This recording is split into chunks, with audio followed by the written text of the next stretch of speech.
ตึงเราสูงเราลุกมุ่งลงเรา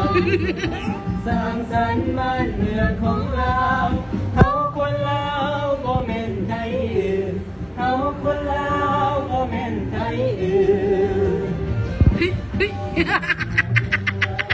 สาลาวดินแดนสาลาวเฮาโอ้ยอย่าได้แต่เย่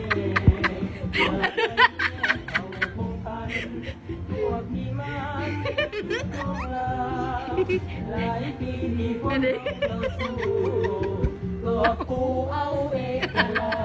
ชสันติภาพไม่เป็นดินเขาคนลาวบ่เป็นไทยเขาคนลาวบ่เป็นไทย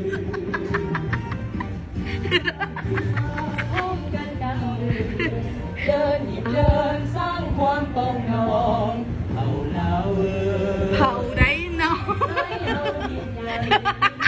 เอามาดิห่วงเห็นเอาไว้เป็นตาห่วงเห็นเอาไว้เป็นตามาพบกันเข้าสู่เอาลาวเลยเอาคนลาวบ่แม่นไทยเอาคนลาวบ่แม่นไทย